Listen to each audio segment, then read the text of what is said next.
Hey guys, it's Chelsea from The Financial Diet, and this week's video is sponsored by Digit. And if you're looking to spend less time worrying about your finances while also working toward your big savings and investing goals this year, you should check out Digit. Digit just partnered with MetaBank to build a bank account called Direct, making it the first all-in-one financial app that intelligently banks, budgets, saves, and invests for you, no spreadsheet required. After signing up, you'll tell Digit your bills and savings goals, and you can even set up investing in retirement.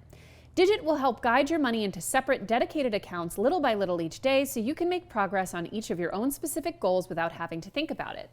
Best of all, you'll always know what's safe to spend. No more mental math in the grocery store checkout line. Download Digit today and start organizing your finances effortlessly so you can feel more secure about your finances without being more hands-on. Just click the link in our description to get signed up in just 5 minutes.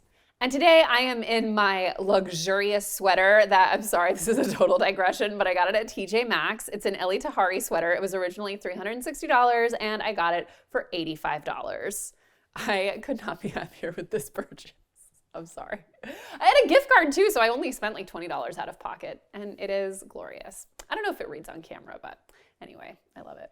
Anyway, today I'm talking about how I changed my personality type. So this is a video that is very important to me, not only because I think that it's something that doesn't often get talked about in terms of psychology and in terms of self-improvement and especially in terms of finances, but it's also very personal to me and something that, as someone who just bought a home and went through the whole process to the extent that the home was basically done except for our renovations within like a few weeks of moving in, and that required obviously quite a lot of prep work.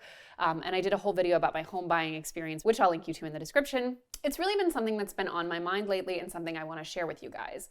And that is specifically how we can change our personality types very actively, that we are not sort of set in stone as the person we are from minute one to minute done, as Big Joel once recently said on this channel.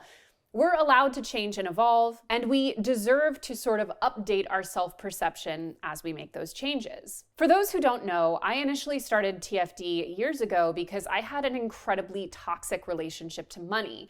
And that toxic relationship to money was really an extension of my overall personality type, which at the time was unorganized, avoidant, procrastinating, irresponsible, and unreliable. I was fired from basically every job I had. I was in debt and dodging collectors. I had a completely decimated credit score. I was the most untrustworthy person possible when it came to money, because I was also the most untrustworthy person possible when it came to basically everything else in my life. I was extremely lazy, I dropped out of school, I got arrested. In every way a person could have been a hot mess, that was me. And really up until quite recently, I still always sort of thought of myself that way, even as I have in every visible metric really transitioned myself into what would more classically be described as a type A personality. And this is something I manifest in basically every aspect of my day-to-day life, like my travel spreadsheets and my excessive use of Google Calendar, or my 2,000 plus word emails to people when I'm planning some sort of group event. Now, I should be clear that there is much debate around the whole concept of type A versus type B personality, and essentially any categorization used to sort of slot people into different personality types is going to have its fair share of dissenters. But to me, it doesn't really matter how you say it. I would say type A, but what really matters is the underlying personality traits. And generally speaking, people with a type A personality are often characterized as being driven, hardworking, determined to succeed, and often quick and decisive with a tendency to multitask. They may also experience high levels of stress. True.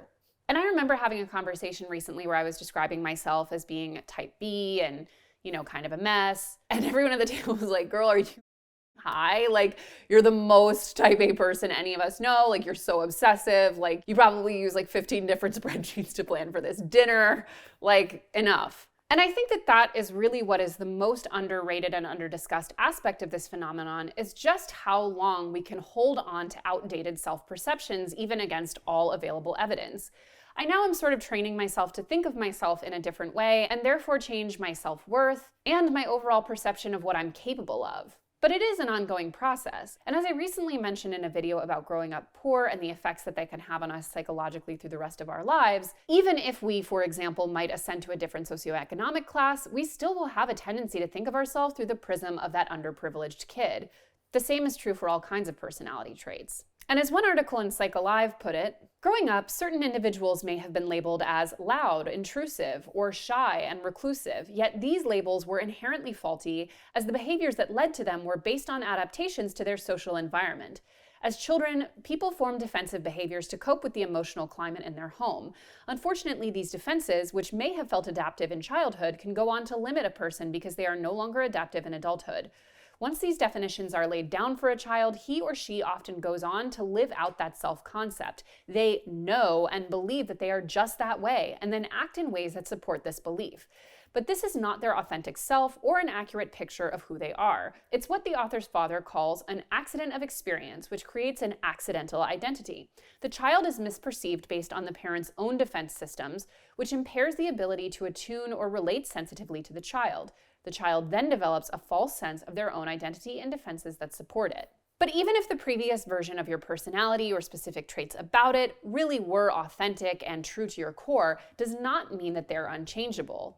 And I feel like somewhat living proof of that. But in order to really change my personality type, both in terms of my day-to-day habits, as well as how I think about and move through the world, I needed key tools to help me get there. So in the interest of being practical, as we like TFD videos to be whenever they can, here are the 5 tools I used to change my personality type. Number 1 is our queen, the almighty spreadsheet. So when it comes to tools that I use on my computer or phone to help organize and structure my life, none has been more important than my spreadsheets, my beloved queen spreadsheets. And really the most important things that spreadsheets do for me, and I use them very heavily in both my personal and professional life, is to break down what can feel like very overwhelming and unmanageable tasks into little manageable bite-sized pieces. I used to be a chronic avoider and procrastinator, which I always felt was a defining and unchangeable part of my personality. But I now understand that being avoidant is often just a question of getting into vicious cycles. You put off doing something and it becomes more overwhelming and scarier, and there's more work backed up, and the prospect of now taking that task on becomes all the more something you want to avoid. And studies clearly demonstrate that having bite-sized victories that you can celebrate and feel good about along the way are helpful to reaching basically any larger goal. And yes, this also applies very heavily to things like large savings goals, especially for things like retirement or long-term purchases, which can be very difficult to visualize and therefore prioritize. Just a few things that I use spreadsheets for: planning or packing for travel, managing work projects, overseeing large logistical projects like my recent home purchase, cleaning, organizing, and decluttering my home, changing over my seasonal wardrobe, and prioritizing goals or tasks. I'm not saying you have to become as obsessive about using spreadsheets as I am, but I am saying that if you are someone who, like I used to, finds themselves overwhelmed and avoidant about larger tasks, spreadsheets are an excellent way to make them something that you can tackle. Number 2 is IRL and digital mood boards. Now this is something I'm excited to show because it's been such a part of my life, and now I'm reopening it because I'm in the early stages of planning the renovations in my home I bought. So basically this is a little notebook that during the lead up process to buying my home, which was really a 6-month period total, I carried around with me everywhere, along with some pens and watercolors and stuff, to just keep working through. This is the overall floor plan of the place, which I use to place furniture. I have all of my art sorted out and kind of labeled by where I want to place it. Then I would do every room. This is the room I'm currently sitting in. We also have pages where I'm breaking for just inspiration boards and things that I like. These are my paint colors that I would cut out the chips so I could go and hold them up to the walls when I was doing, different walkthroughs and things like that, because you don't get a ton of them when you're buying a home. This is my lighting story. Just all kinds of stuff. We got some more paint, we got some more mood boarding. Anyway, as you can see, mood boarding was a huge part of the process for me, and really what allowed me to have everything as prepared as it was when it came time to move in. Also, I should be clear that the spreadsheet that I had going at the same time where a lot of these finalized ideas were being transferred was a beast, and I couldn't have done it without both of those things. But during the period of buying a home, which many of you may have experienced, there's a lot of it that is just hurrying up to wait, and where you have very little control over the process, and you're just sort of sitting around hoping that, the lawyers and the management and, the building and the sellers and everyone just kind of gets their together and gets the train moving, but there's really not much you can do. So doing that during that time gave me a huge sense of control, and I loved the fact that it was tangible and in person, so I could, cut out of magazines and feel like it was something tactile when I had very little to be tactile about because I didn't have the keys to the apartment. But even for things that are a little bit less significant than buying my first home, I am a huge mood boarder. I do it all the time. I do it on Pinterest, although I have switched to a very private, anonymous Pinterest because I just want it to be my personal space, and it's where I foots around. I also do little mood boarding on Instagram because you can now bookmark things and collect them. I am all about mood boarding. And this has actually been enormously helpful in curbing what used to be one of my biggest financial problems, which was compulsive spending, and specifically spending with the interest of increasing my self-worth or feeling accepted, or essentially giving myself the value that I didn't feel that I inherently had. This is obviously something that is hugely reinforced in the way products, especially things like fashion, beauty, decor, etc., are marketed to women. We're essentially told that in order to be this aspirational version of ourselves, we simply have to buy a certain product. And I fell victim to that, especially as someone who had massive insecurities around not having as much as people around me. But mood boarding became a way to kind of visualize myself, imagine that level of aspiration, curate this sort of imagined version of my life without having to spend the money. And for a long time, I had a real sort of not hard and fast because the amount would vary depending on the item and my financial situation at that time, but I had a rule that before I could make certain purchases, I had to do a whole mood board around that item. And I often found that just the act of creating that mood board not only relieved the desire to go out and make that purchase, it also made me want to be more creative and thoughtful about the things I already did have, because once you're in the process of mood boarding, you kind of want to start touching stuff and putting outfits together and changing throw pillow covers and all that stuff, and you can only do that with what you have around you. But as someone who used to be incredibly impulsive, probably the biggest thing it did was force me to be more patient and focus more on the anticipation of something than the gratification of it actually happening, which has been psychologically demonstrated to be a huge part of the joy process, sometimes often eclipsing the actual joy of when you get the item itself.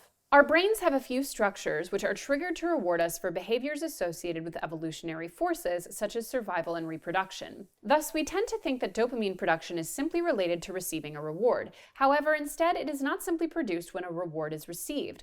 For example, as described by Robert Sapolsky, author of Behave, imagine the following experiment with a monkey in a laboratory. There is a light or signal in a cage where the monkey is, which at times comes on. Once it's on, the monkey should press a lever, i.e. the work or task, and when he does so, he receives food, the reward. As the graph here shows, dopamine is not produced at the end when the monkey receives the reward, but rather when he anticipates or expects the reward. And yes, a bunch of pictures of powder rooms with really ornate wallpaper are my pellets. Tool number 3 is accountability buddies. We have stressed before on this channel the enormous importance of having people who can hold you accountable when it comes to reaching goals that can feel out of reach. One of the things I used to hate the most about my own personality was how little I was accountable to myself.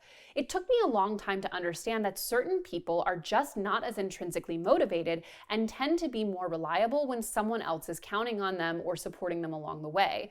Figuring out what actually motivates you and leaning into that is the key. Yours may not be accountability buddies, but for someone like me, that was a crucial step in making sure I actually followed through on the things I wanted to do. TFD itself actually started as a little Tumblr that I was writing to keep myself accountable to even just a small group of people following me, because I knew I was going to be much more likely to stay the course on my money goals and reshaping my relationship with money if there were people who were following along the way and maybe even modeling their own changes after what I was doing.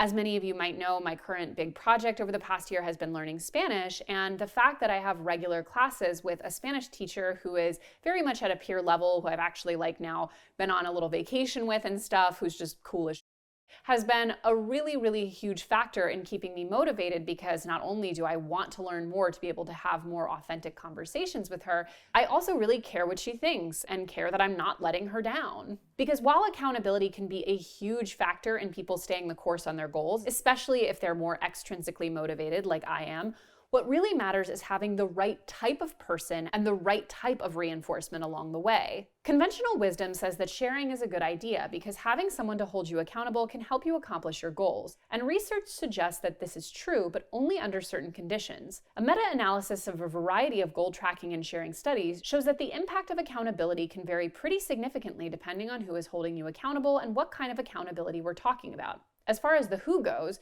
your accountability buddy should probably be a friend. Studies like this one suggest that it can actually be demotivating when your progress is monitored by a stranger. Moreover, sharing with a friend may be correlated with higher success rates. One recent study by Dr. Gail Matthews found that subjects who told a friend about their commitment to a goal were more likely to achieve it than those who didn't.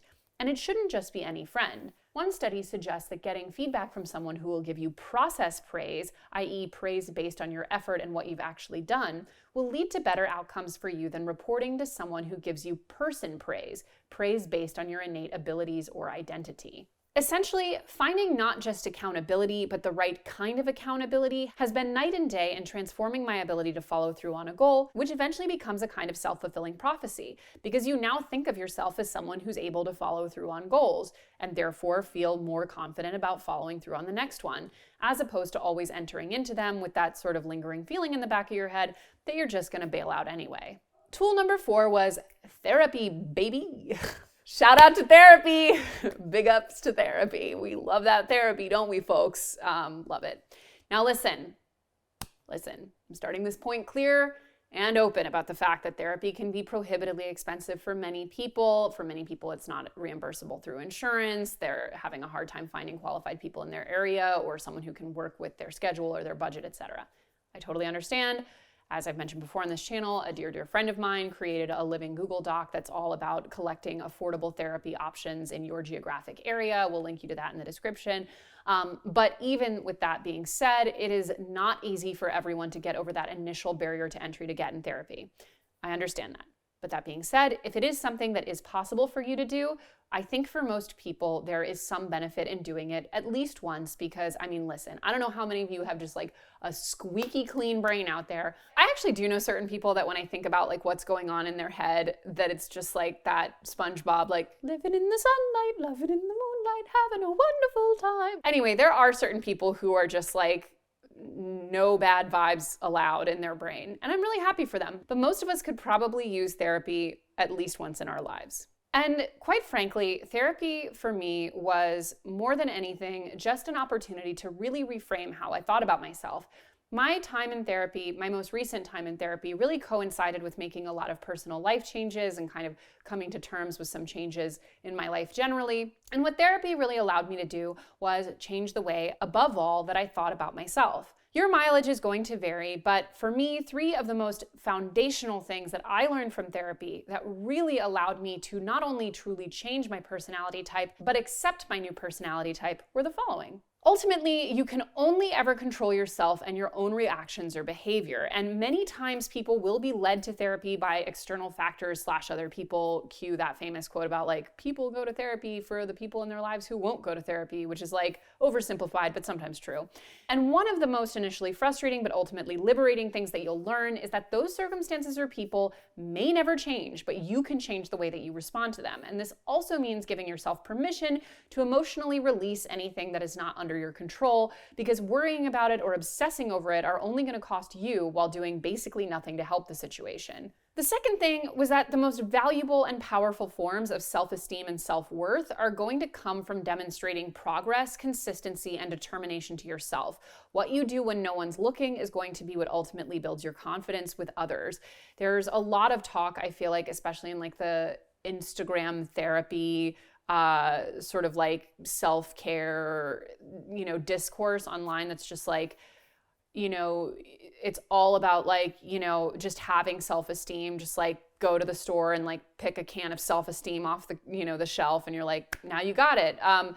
Just like sort of treating self-worth and self-esteem as something that you can just magically switch on. And for me anyway, what I really learned was that you can't. Like you have to earn these things by doing things that are worthy of your own esteem. The good news is that's accessible to basically everyone. The third thing that I learned that I think was really foundational was that what we often treat as hardware or innate aspects of ourselves are ultimately software, or things that can and often do change with time and effort. So having an outdated self-perception or an insistence that something is just the way you are isn't just limiting, it's often totally inaccurate. And there are sometimes things that are very difficult to change because they might, for example, have a biological component. For example, I'll probably never be a true morning person because I do have a delayed sleep cycle. And listen, you introverts, because you guys are constantly taking up the mantle of most oppressed. No, it is us, night owls. We are the most oppressed. There's actual studies out there that show that life is like way harder. We're like disrespected in the professional workspace. Like it is hard out here for night owls, and we're constantly treated like something's wrong with us, or we're really lazy just because we like to go to bed at like 1 or 2 in the morning and like naturally would get up between 9 and 10. Suffice to say, there are certain things like being a night owl that may have a biological component, but most things are just a combination of response to environment and habit and are totally subject to reassessment or improvement. So separating out your hardware and your software, which sometimes does require trial and error, can be very powerful, especially as it allows you to become much more value neutral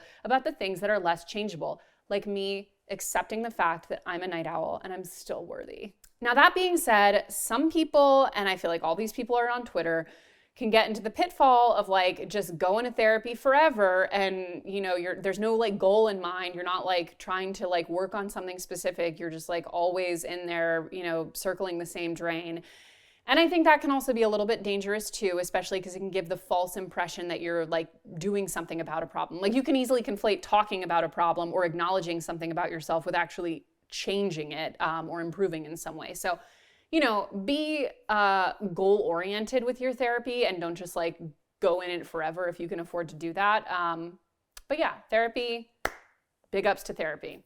Lastly, tool number 5 is constant reminders. And this one is a little bit more meta than it may seem on its face. Yes, I use the hell out of Google Calendar, plus my alarm, plus my little stopwatch app, plus my little, I have Post-it. There's nothing I'm not constantly reminding myself about. But this actually has the underlying reality of accepting the fact that just because something does not come naturally to you does not mean that it can't be authentic. Making effort, preempting yourself, figuring out ways to make sure you do the thing you want to do is also in its way authentic. Gotta pimp my own tweet here. I was right. Just because something doesn't come effortlessly doesn't mean it can't be authentic. My authentic self, the self that I feel most actualized and excited about, does take a lot of effort. And it also doesn't mean just because it wasn't natural, quote unquote, that you can't get a lot of self-fulfillment and self-worth out of achieving it. So doing things like remembering birthdays, making appointments, following up on emails, sending cards, being on time, etc., which are all things that I consider to be foundational to my now personality. Because let's be honest, being considerate and conscientious has kind of like fallen out of favor with millennials. Everyone just prefers to bail at the last minute and watch Lord of the Rings again while eating edibles. And listen, who doesn't love that? But schedule it. Anyway, these are all things that I consider to be very conscious aspects of my personality, important aspects of my personality, but they don't come naturally to me. But it is still very much authentic. In fact, I would argue in some capacities even more so because I make a dedicated effort to prioritize it. So for me, and for many people who are naturally a bit more forgetful or tend to lose focus on things, using reminders maybe to excess can be a great way to sort of preempt yourself. But something to remember here is that if you are going to use reminders, which have been total game changers for me, the type of reminder you're using is crucial. For reminders to be successful, they need to be easily actionable. That means that when we're creating our reminders, we want them to share the simple parts of our task first. If instead of getting a message that says go for a run, I just got a message that said put on your running shoes, that's a hell of a lot easier for me to get behind and might actually get me to pound the pavement for a little bit. As one author put it, I mean, if it wasn't raining and cold out, but hey, at least it's a step in the right direction. This also means that we don't want to have reminders like do your taxes. This is a terrible reminder for several reasons. First off, it's just too difficult of a task for you to just go pick up because you got reminded of it. You see that reminder and go, nope, not doing that right now because you're never going to be in the mood to do your taxes. Instead, you should have a reminder like schedule time to do taxes, because doing your taxes is going to take some dedicated time, and since you're never going to be in the mood for it, you actually need to carve out time when that is going to happen. But when used correctly, this sort of manual self-retraining is incredibly important to remembering that overall, none of the aspects of your personality, save maybe for a very limited few, are set in stone and not subject to change. One thing that I have learned in my life, especially in the past several years, is that you can create the person that you want to be, and that often the most difficult part is having your mental impression of yourself catch up with reality. From one self-made type A to whoever the hell you are watching this, you can do it too. As always, guys, thanks for watching, and don't forget to hit the subscribe button and come back every Monday, Tuesday, and Thursday for new and awesome videos. Goodbye!